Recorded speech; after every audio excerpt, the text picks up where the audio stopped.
क्या भविष्य में युद्ध लड़ने का तरीका पूरी तरह से बदल जाएगा? क्या जंग के मैदान में सैनिकों की जगह रोबोटिक मशीनें लड़ती नजर आएंगी? क्या रण क्षेत्र में दुश्मनों पर कहर बर पाएंगे ड्राइवरलेस टैंक? क्या समंदर की लहरों पर बिना कैप्टन के गरजेंगे युद्धपोत?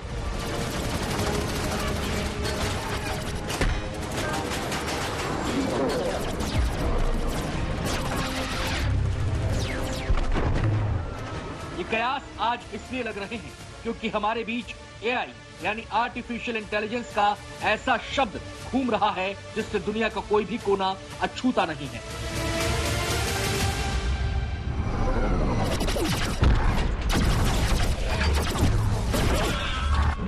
क्योंकि वो तो ना थकेंगी और ना ही रुकेंगी, ना ही उनके कदम थमेंगे, और तो और ऐसी मशीनें खतरनाक हालात में भी लड़ने की ताकत रखेंगी। पूरी पृथ्वी पर अगर आप देखेंगे तो इंसानों का दिमाग सबसे अव्वल है। हमारा कौशल ऐसा है कि हम कहां से कहां तक पहुंच गए। आज कंडीशन ये है कि पहले हमने कंप्यूटर इजाद किया, फिर हमने मोबाइल इजाद किया, इंटरनेट क्रांति हमने बहुत लंबे वक्त तक देखी, और अब कंडीशन ये है कि एआई का जमाना आ चुका है। और जमाना ऐसा है कि अब हमारे जो नए वेपन्स होंगे वो भी एआई से लैस होंगे। आर्टिफिशियल इंटेलिजेंस यानी कृत्रिम तरीके से विकसित की गई बुद्धिमत्ता, रोबोट समेत इंसान की तरह काम करने वाली सभी मशीनें इस कैटेगरी में हैं, लेकिन ये पूरी तरह बुद्धिमान नहीं हो पाई हैं। फैसले करने में अभी उन्हें इंसान की मदद की जरूरत पड़ रही है।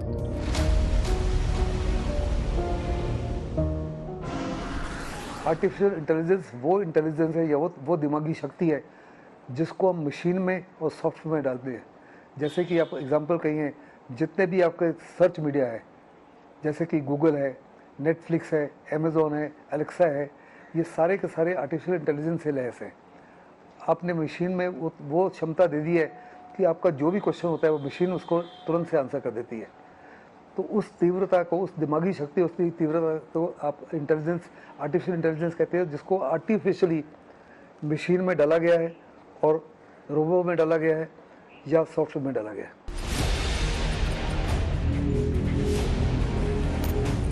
एआई को आप कुछ ऐसे भी समझ सकते हैं। कमांड सेंटर में बैठा शख्स हजारों किलोमीटर दूर उड़ रहे ड्रोन को कंट्रोल करता है और फिर टारगेट लॉक होते ही उसे तबाह करने की कमांड दे दी जाती है, और फिर मिनटों में टारगेट का खेल खल्लास।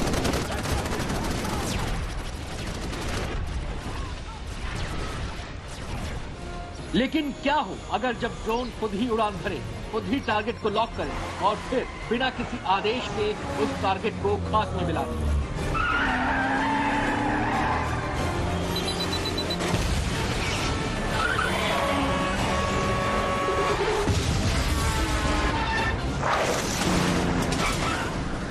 देखिए, एआई करता ये है कि कंप्यूटर और कंप्यूटर प्रोग्राम को वो तमाम कमांड ऐसी दे देता है जिससे कोशिश ये की जाती है कि जो कंप्यूटर है वो अपनी स्वेच्छा से, देखिए एआई का फुल फॉर्म होता है आर्टिफिशियल इंटेलिजेंस यानी कृत्रिम दिमाग, वो अपने दिमाग से फैसला ले सके कि उसको कौन सा फैसला लेना है, ऐसी कोशिश की जाती है। आज दुनिया के कई मुल्क फ्यूचर वेपन बनाने में जुटे हैं जिसमें आर्टिफिशियल इंटेलिजेंस को शामिल किया जा रहा है। अनमैन ड्रोन को एआई से लैस किया जा रहा है। अनमैन बोट से लेकर ड्राइवरलेस टैंक तैयार हो रहे हैं जो किसी इंसान की मदद या निर्देश के बिना खुद टारगेट तय करेंगे और खुद ही उन्हें तबाह कर देंगे।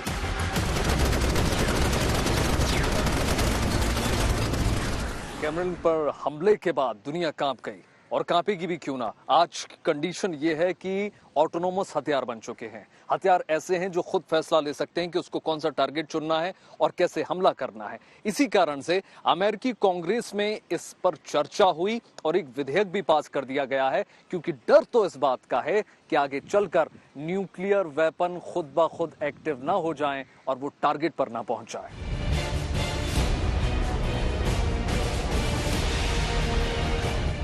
अमेरिका मानव रहित ड्रोन के सहारे अफगानिस्तान और उत्तर पश्चिम पाकिस्तान में आतंकियों के सीक्रेट अड्डों को निशाना बनाता रहा है। अनमैन्ड ड्रोन आर्टिफिशियल इंटेलिजेंस की मदद से काम करते हैं। ड्रोन की कमांड युद्ध क्षेत्र से दूर कंट्रोल रूम में बैठे किसी व्यक्ति के हाथों में होती है। सैटेलाइट की मदद से ये दोनों आपस में जुड़ जाते हैं। ड्रोन में लगे कैमरे से कंट्रोल रूम में बैठे व्यक्ति को उस जगह की और ड्रोन की पूरी जानकारी मिलती रही है। कंट्रोल रूम में बैठा व्यक्ति सही समय और सटीक निशाना मिलने पर दुश्मन पर वार करता है। इसकी वजह से इंसानों का जोखिम कम होगा।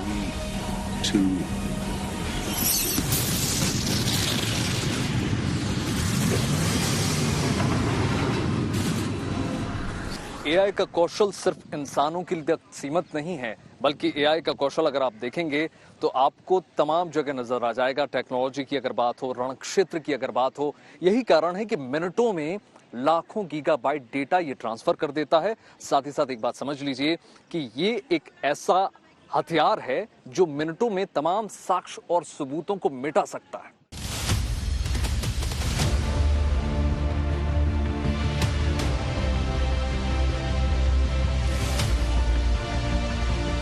हाल के दिनों में चीन ने अपनी सेना के लिए आर्टिफिशियल इंटेलिजेंस के व्यापक इस्तेमाल के क्षेत्र में भारी निवेश किया है।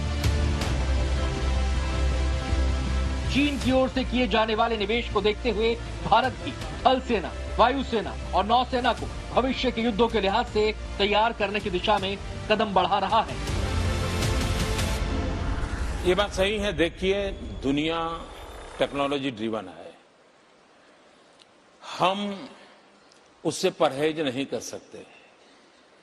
उसका मैक्सिमम उपयोग कैसे कर सकते हैं? और मैं ये मानता हूं कि इंफॉर्मेशन टेक्नोलॉजी का जो रिवॉल्यूशन है, डिजिटल वर्ल्ड का जो रिवॉल्यूशन है, हम आर्टिफिशियल इंटेलिजेंस के युग में प्रवेश कर रहे हैं। इसमें ट्रांसपेरेंसी की बहुत भारी संभावना है और इसलिए एफिशिएंसी है, ट्रांसपेरेंसी है, इजी गवर्नेंस है, इन सारा को देखते हुए हमने इसको बल देना चाहिए।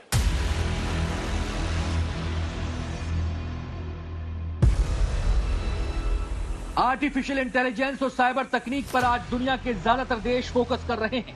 इसके लिए रक्षा बजट में अलग से फंड तक मुहैया कराया जा रहा है। ऐसा इसलिए कि नए दौर में युद्ध का तरीका बदल रहा है। नई तकनीक से जंग की तस्वीर भी बदलने लगी है। ड्रोन वॉरफेयर, साइबर अटैक और आर्टिफिशियल इंटेलिजेंस चुनौती बनकर सामने आ रहे हैं। लिहाजा भारत समझता है कि भविष्य की चुनौतियां कैसी होंगी।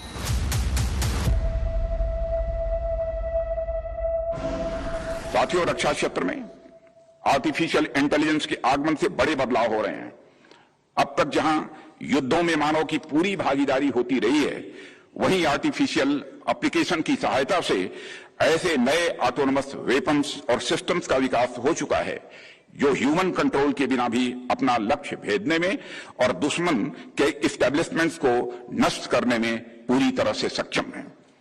Artificial intelligence enabled military devices बड़ी मात्रा में डाटा को इफिशिएंटली संभालने में भी सक्षम है। ट्रेनिंग और सिमुलेशन को भी आर्टिफिशियल इंटेलिजेंस के प्रयोग से बेहतर बनाया जा रहा है। भारतीय सेना के लिए डीआरडीओ और भारत डायनामिक्स लिमिटेड लगातार ऐसे हथियार और उपकरण बना रहे हैं जो एआई तकनीक के जरिए उसके काम को आसान बना रहे हैं।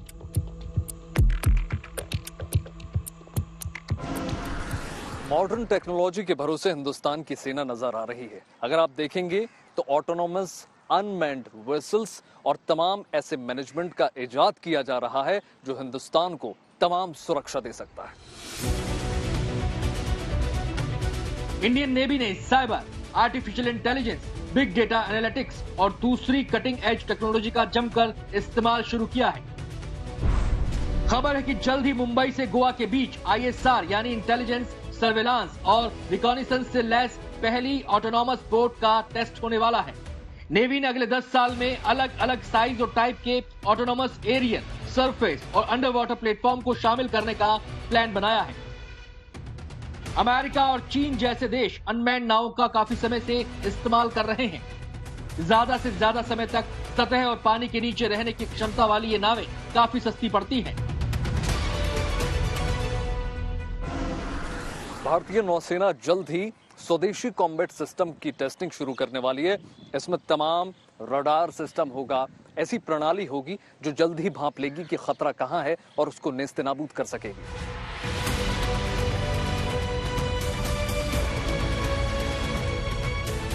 इनबिल्ट एआई एल्गोरिथम के जरिए स्वदेशी कॉम्बैट मैनेजमेंट सिस्टम तेजी से खतरे को भांप सकता है। साथ ही युद्धपोत को सुझाता है कि कौन सा हथियार चलाना चाहिए या नहीं। ये सभी युद्धपोतों के मौजूदा कॉम्बैट मैनेजमेंट सिस्टम से बात भी कर सकता है। आज दुनिया में एआई बेस्ड ऐसे उपकरण और हथियार भी तैयार किए जा रहे हैं जो भीड़ में भी दुश्मन का चेहरा ढूंढ लेगा। अगर दुश्मन सरहद पर हो या सरहद के पार, ड्रोन में लगने वाले कैमरे ढूंढ लेते हैं। फाइटर जेट या ड्रोन में लगा कैमरा जो है, चाहे अंधेरा हो या फिर फॉग, 50 किलोमीटर दूर से रडार को पहचान लेगा, समझ लेगा कि वहां टैंक है या कोई दूसरी मिसाइल सूचित कर देगा। साथ ही साथ नन्हा रोबोट जो है छोटे छोटे तारों पर चलकर 1 किलोमीटर का दायरा तय करेगा और किसी भी दुश्मन की नापाक हरकत से हिंदुस्तान को बचाएगा, महफूज रखेगा।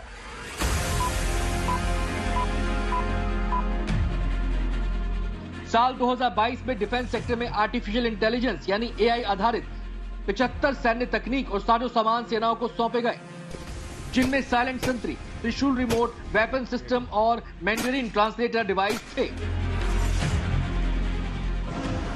साइलेंट सेंट्री दरअसल एक छोटा सा डिवाइस है, एक छोटा सा कैमरा सिस्टम होता है जो हिंदुस्तान पाकिस्तान बॉर्डर में अगर हम किसी भी कटीले तार में लगा दें, बेसिकली एक माउंटेड डिवाइस है जो किसी भी छोटे से तार में कनेक्ट हो जाएगा और उसके बाद में तमाम सूचनाएं हमें देता रहेगा।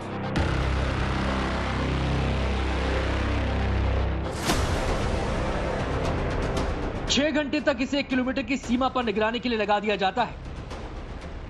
जैसे ही कोई दुश्मन सैनिक या फिर आतंकी एलओसी पर घुसपैठ करने की हिमाकत करेगा, साइलेंट सेंट्री तुरंत कमांड एंड कंट्रोल सेंटर में बैठे सैनिक को अलर्ट कर देगा, जिसके बाद फौरन कार्रवाई की जा सकेगी।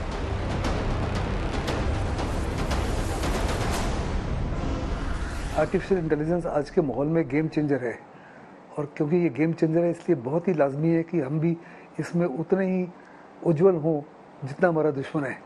इस समय आर्टिफिशियल इंटेलिजेंस में चाइना दुनिया में सबसे आगे है और we have to do a lot of catching up. इसलिए बड़ा लाजमी है कि हम भी अपने मशीनों को और अपने रोबोटिक सिस्टम्स को और अपने सॉफ्टवेयर को उतनी शक्ति दें जिससे वो तमाम उस माफी की कार्रवाई कर सके जिस माफी का हमारा दुश्मन कर रहा है, और उनमें उतनी तीव्रता आ जाए जैसे कि इंसान के दिमाग में हो।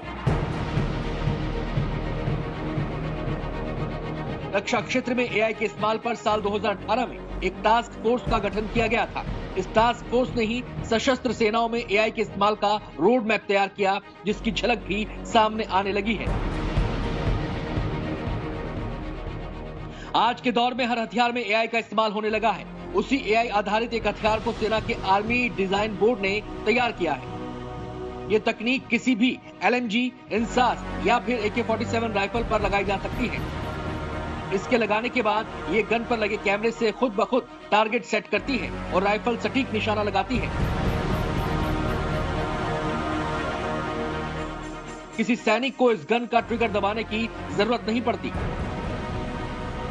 इस सिस्टम को नाम दिया गया है त्रिशूल रिमोट वेपन सिस्टम।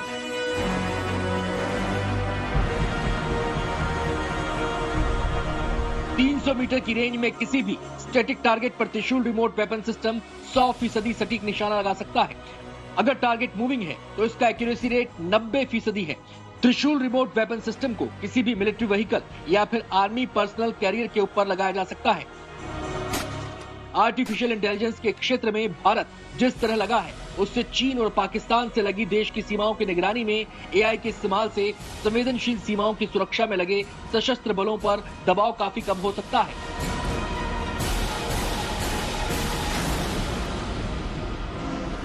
जैसे कि मैंने बोला, इस समय दुनिया का सबसे एडवांस नेशन आर्टिफिशियल इंटेलिजेंस में चाइना है और हमने चाइना के साथ कैचअप करना है। ऐसे में हमारे ऊपर दबाव नहीं होगा, क्योंकि LAC के ऊपर जितना भी चाइना की कार्रवाई है, चाइना बड़े पैमाने पर आर्टिफिशियल इंटेलिजेंस का, साइबर वॉरफेयर का, इंफॉर्मेशन वॉरफेयर का, डिसेप्शन का इस्तेमाल कर रहा है, साइकोलॉजिकल वॉरफेयर का। तो हमको उतनी परेशानी रहेगी, लेकिन उस परेशानी में कमी आ सकती है, क्योंकि हम भी वही सिस्टम से लैस हो जाएंगे जिससे हमारा दुश्मन है। जहाँ तक पाकिस्तान का ताल्लुक है, पाकिस्तान से हम बहुत ज़्यादा मजबूत हैं। लाइन ऑफ कंट्रोल और इंटरनेशनल बॉर्डर पे हमको काफ़ी ज़्यादा फ़ायदा होगा। पेट्रोलिंग के माध्यम से के लिए, उस बॉर्डर की मैनेजमेंट के लिए, बॉर्डर की सिक्योरिटी के लिए वहाँ वैसी आर्टिफिशियल इंटेलिजेंस से लैस जो इक्विपमेंट है, जैसे कि नाइट विजन डिवाइसेस है, थर्मल इमेजेस हैं, कई प्रकार के रडार सिस्टम्स हैं, इनका इस्तेमाल कर रहे हैं, कई प्रकार के सेंसर्स हैं, कई प्रकार के शूटर्स हैं। लेकिन पाकिस्तान के लिए तो बहुत फ़ायदेमंद होगा, लेकिन चाइना के जहाँ तक ताल्लुक है, we are doing a catching up.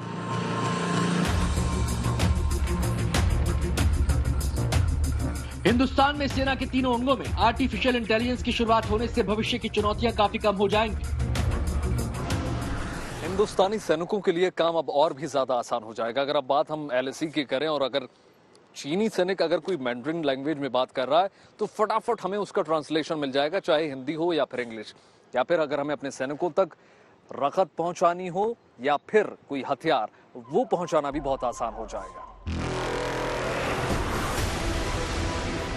Pakistan से सटी LOC पर किसी आतंकी की घुसपैठ को मॉनिटर करना हो या सरहद पर किसी रोबो सोल्जर को तैनात करना हो, ये सब काम आर्टिफिशियल इंटेलिजेंस की मदद से चुटकियों में हो जाएगा। हमारा दुश्मन जो है आर्टिफिशियल इंटेलिजेंस से लैस ना हो।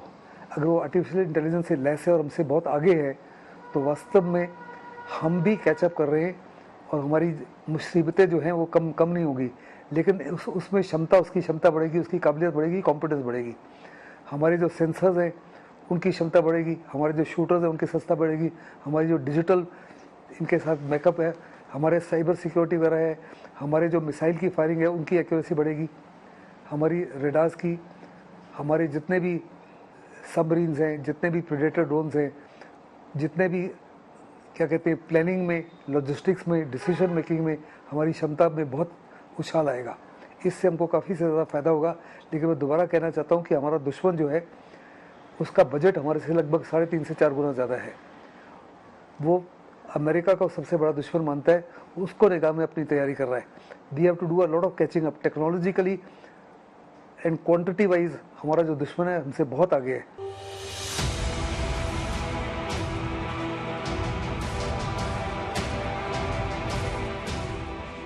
स्पाम ड्रोन AI की मदद से दुश्मन की पहचान कर एक साथ सैकड़ों के झुंड में उन पर हमला बोलने की ताकत रखेंगे।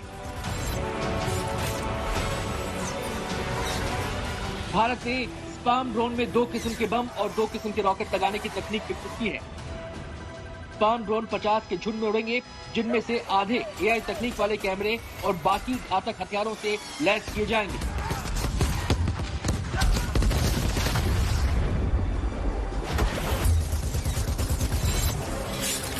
कैमरे वाले ड्रोन पूरे इलाके में दुश्मन की तैयारियों की टोह लेंगे और फिर AI तकनीक से खुद हमला करने का फैसला लेंगे। हमले की कमान भी किसी कैमरे वाले ड्रोन के हाथ में होगी, जो जरूरत के मुताबिक दूसरे ड्रोन को जिम्मेदारी बांटेगा।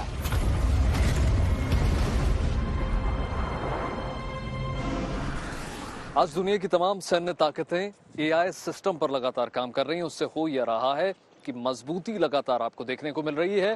पहले आपने ड्राइवरलेस कार देखी होंगी, भविष्य में ड्राइवरलेस टैंक भी आपको देखने को मिलेंगे, जो और ज्यादा मजबूती प्रदान करेंगे।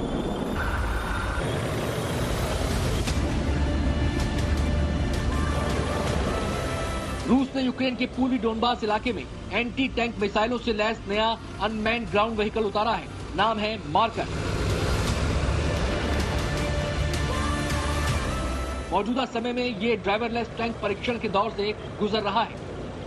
इसमें लगी मिसाइलें दुश्मन के टैंक, बख्तरबंद वाहनों और कंक्रीट के बने मजबूत बंकरों को उड़ाने में सक्षम है। Marker UGV Kornet anti tank मिसाइलों को फायर करने में सक्षम है। आपको बता दें कि कॉर्नेट रूस की सबसे ताकतवर एंटी टैंक मिसाइल है, जो 100 से 5500 मीटर की रेंज तक के टारगेट को तबाह करने में सक्षम है। मार्कर UGV में 7.62 मिलीमीटर की मशीन गन लगी हुई है, जिससे हर मिनट सैकड़ों राउंड फायरिंग की जा सकती है।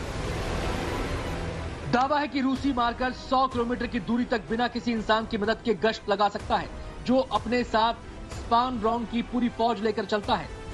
स्पार्म ड्रोन मिनटों में उड़ान भरकर खुफिया जानकारी जुटाने और टारगेट को तबाह करने के लिए इस्तेमाल किए जा सकते हैं। यूरन 9 के बाद मार्कर यूजीवी रूस का दूसरा रोबोटिक टैंक है और ये टैंक ऐसा है जो खुद फैसले लेता है, रोबोट इसको कमांड देता है। बाहर से इसका ट्रायल लगातार जारी है। बहुत जल्द वो वक्त आएगा जब ये रूस के बेड़े में शामिल हो जाएगा।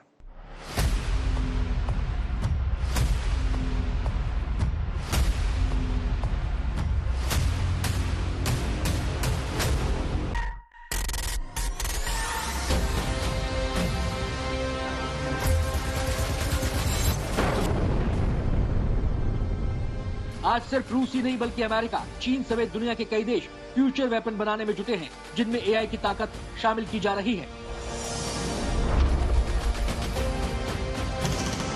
अमेरिका और चीन समेत कई देश ऐसे रोबोट डॉग तैयार कर रहे हैं जो दुश्मनों पर गोलियों की बौछार करेंगे।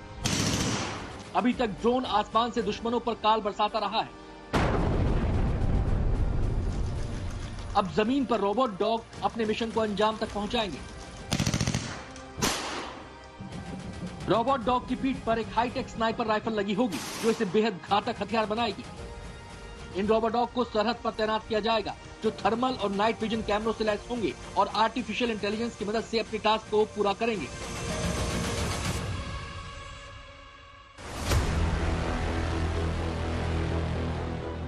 फ्यूचर वेपन को आर्टिफिशियल इंटेलिजेंस की ताकत देने के मामले में इजराइल भी काफी तेजी से आगे बढ़ रहा है। हाल ही में इजराइल ने वेस्ट बैंक इलाके में नए रोबोटिक हथियार तैनात किए हैं। रिमोट कंट्रोल बंदूकों से आंसू गैस, स्टन ग्रेनेड और रबर की गोलियां दागी जा सकती हैं। हेब्रोन शहर और अल अरब शरणार्थी शिविर में बड़े पैमाने पर रोबोटिक वेपन तैनात किए गए हैं। इजराइल ने निगरानी कैमरों से लैस स्पेशल गार्ड टावर्स पर यह हथियार तैनात किए हैं। बंदूकों पर कैमरे लगे हैं, जिन्हें टावरों के भीतर से इजराइल डिफेंस फोर्सेस के सैनिक ऑपरेट कर सकते हैं। ये बंदूकें अपने टारगेट को ट्रैक करने के लिए आर्टिफिशियल इंटेलिजेंस का भी इस्तेमाल करती हैं। हाल ही में तुर्की ने भी ड्राइवरलेस बोट का परीक्षण कर भविष्य के हथियार की झलक दिखा दी है। ये न सिर्फ समुद्री सीमा की निगरानी करेंगी, बल्कि जरूरत पड़ने पर बारूद की बौछार भी करेंगी। साउथ कोरिया ने एक एआई आधारित किलर रोबोट तैयार किया है, जो किसी भी लोकेशन पर जाकर अपने टारगेट को तबाह कर सकता है। ये ठीक उसी तरह काम करता है जिस तरह ड्रोन कर रहे हैं। एक बार प्रोग्राम कर दिए जाने के बाद ये किलर रोबोट्स अपने दुश्मन की खुद पहचान कर उसे मार सकते हैं। ये किलर रोबोट त्वचा के रंग, चेहरे की बनावट, आवाज और कपड़े के आधार पर दुश्मन की पहचान कर सकते हैं और पल भर में उन्हें तबाह कर सकते हैं। ऑटोनोमस वेपन सिस्टम या फिर किलर रोबोट्स की खूब डिमांड है। भविष्य में जो तमाम जंग होंगी वो इन्हीं हथियारों द्वारा लड़ी जाएंगी, इसलिए तमाम देश कमर कस चुके हैं। अगर आप बात करेंगे चीन की, अमेरिका की, रशिया की, फ्रांस की या फिर इजराइल की, ये करोड़ों करोड़ों डॉलर ऑलरेडी इन्वेस्ट कर चुके हैं। आखिर क्या है किलर रोबोट और क्यों ये दुनिया के लिए खतरा बन सकते हैं, इसे जानने और समझने की जरूरत है। Killer robots full autonomous weapons होते हैं। किलर रोबोट्स के मिशन में ह्यूमन ऑपरेशन का रोल नहीं होता, यानी किलर रोबोट्स में जीवन और मौत का फैसला पूरी तरह से इसके सेंसर, सॉफ्टवेयर और मशीन की प्रोसेस पर छोड़ दिया जाता है। अमेरिकी सेना की नजरें कुछ सालों से अपनी जल, थल और वायुसेना को किलर रोबोट से लैस करने पर लगी हैं। वहीं रूस भी किलर रोबोट्स को ध्यान में रखकर न्यूक्लियर हथियारों से लैस सबमरीन विकसित कर रहा है। चीन ने कहा कि वो किलर रोबोट्स को विकसित करने वाली तकनीक आर्टिफिशियल इंटेलिजेंस का 2030 तक ग्लोबल लीडर होगा। बहुत बड़े पैमाने पर रोबोट्स फौज में इस्तेमाल हो रहे हैं। Robotic soldiers, robotic tanks, robotic बख्तरबंद गाड़ियाँ, रोबोटिक हवाई जहाज बन गए हैं, जैसे कि आपके UAVs हैं, जो प्रेडेटर ड्रोन वगैरह हैं। इसी माफिक रोबोटिक हवाई जहाज बन गए हैं जो दुनिया में 48 से 72 घंटे बिना रिफ्यूलिंग के आ सकते हैं। और जो किलर ड्रोन्स हैं या किलर रोबोटिक्स हैं, उनमें इतनी ताकत दी जा रही है कि वो इंसान की तरह से नहीं, इंसान से भी बेहतर सोच सकते हैं। और सबसे बड़ा खतरा है कि जब वो किलर ड्रोन जो है वो अपनी सोच समझ के मुताबिक समझ ले कि आप जो उसको हुक्म दे रहे हो, उसको टास्क दे रहे हो, वो गलत है, और वो मूव करके आपकी तरफ ही शूट करना शुरू कर दे। जिन्होंने एटॉमिक वेपन को बनाया, जैसे ओपेनहाइमर ने बनाया था, वो तमाम लोगों का कहना है कि आने वाले समय में आर्टिफिशियल इंटेलिजेंस जो इंसान के लिए और दुनिया के लिए एटम बॉम्ब से भी बहुत ज़्यादा खतरे वाली होगी। हिरोशिमा और नागासाकी में जो था वो नोशनल बॉम्ब था, जिस 20 किलोटन था, लेकिन आर्टिफिशियल इंटेलिजेंस उससे कई 100 गुना ज़्यादा नुकसान पहुंचा सकती है।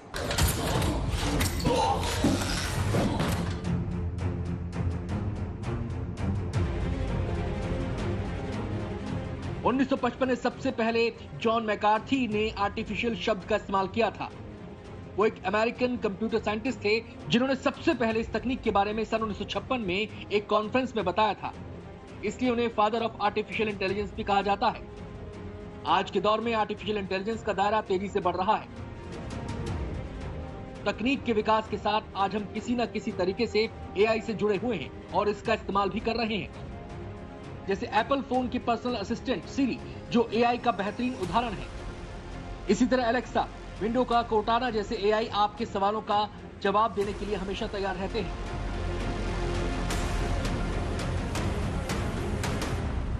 एआई का इस्तेमाल सिर्फ स्मार्टफोन्स में ही नहीं बल्कि ऑटोमोबाइल और डिफेंस सेक्टर में भी किया जा रहा है।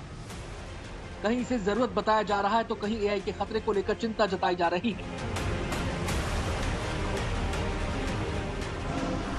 सिविलियन को साफ तौर पर नजर आता है कि आर्टिफिशियल इंटेलिजेंस से बड़ी अनएम्प्लॉयमेंट बढ़ जाएगी, क्योंकि बहुत सारी जॉब जो आज आप करते हैं वो आर्टिफिशियल इंटेलिजेंस के माध्यम से हो गए।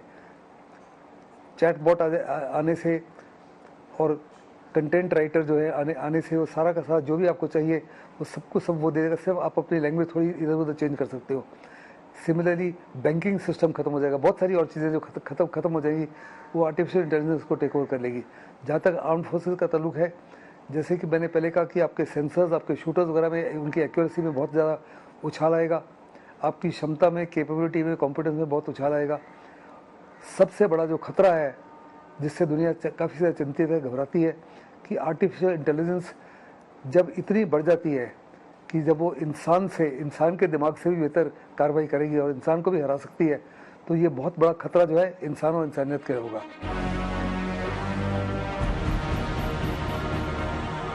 वैज्ञानिकों का दावा है कि अगर हम क्वांटम एआई सिस्टम विकसित करते हैं तो ये इंसानी दिमाग के साथ और ज्यादा सटीकता के साथ नकल कर सकता है। एक शोध के मुताबिक मजबूत ब्रेन कंप्यूटर इंटरफेस एक दिन इंसानी दिमाग की भाषा बोलने में सक्षम हो सकता है। एक ऐसी परिस्थिति जिसमें कंप्यूटर हमारी इंद्रियों पर कब्जा कर सकते हैं और हमारे दिमाग में सीधे इनपुट भेज सकते हैं।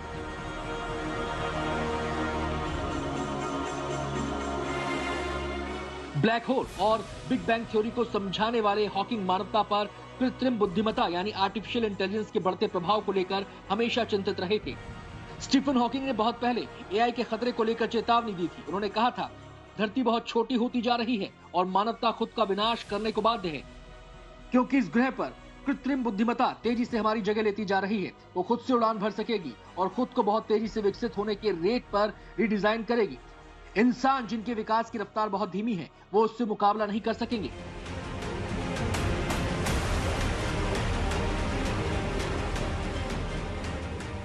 आर्टिफिशियल इंटेलिजेंस वही काम करती है जो सामान्य तौर पर बुद्धिमान लोगों के जिम्मे होते हैं। अब रक्षा क्षेत्र में इसका काफी इस्तेमाल हो रहा है।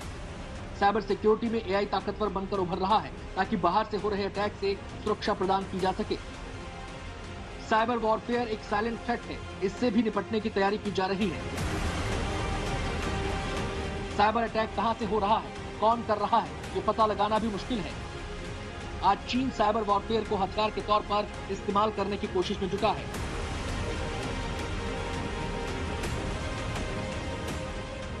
साइबर युद्ध में कोई फिजिकल जंग नहीं होती, ना किसी का खून बहता है, ना ही तोप के गोले चलते हैं। बिना किसी देश की सीमा में घुसे दुश्मन का बहुत बड़ा नुकसान किया जा सकता है। यूं कहें कि साइबर अटैक के जरिए किसी देश की बुनियादी ढांचे को हिलाया जा सकता है। मौजूदा वक्त में हर आंकड़े किसी सर्वर पर सेव है, खुफिया जानकारियों का कहीं डेटाबेस है। साइबर अपराधी अब इलेक्ट्रिक पावर ग्रिड को भी निशाना बनाने की फिराक में रहते हैं। यही नहीं, अस्पताल से लेकर एयरपोर्ट तक के सिस्टम को फेल किया जा सकता है। दुश्मन की साजिशों से निपटने के लिए भारत युवाओं की ऐसी टोली तैयार कर रहा है जो तकनीक में इतने दक्ष हों कि वो दुश्मन के चक्रव्यूह को आसानी से ध्वस्त कर सके।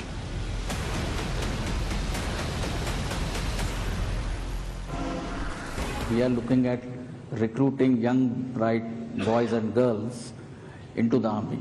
We have made a beginning by recruiting them in the territorial army. We have started with Mandarin-speaking officers who are coming in, and subsequently we will graduate towards those who are experts in the cyber domain and the rest. At the soldier level, our aim is through the Agnipath scheme, try and get in as many technical youth, technologically adept youth, who are either ITI qualified or have been through the Polytechnic. So the overall threshold in understanding on technical issues of our soldiers.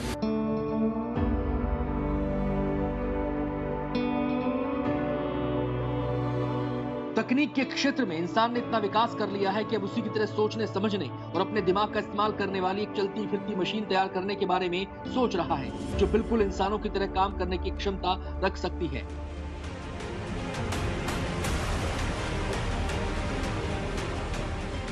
उस advance तकनीक से बनने वाली machine यानी artificial intelligence के सही और गलत होने पर दुनिया भर में बहस छिड़ गई है।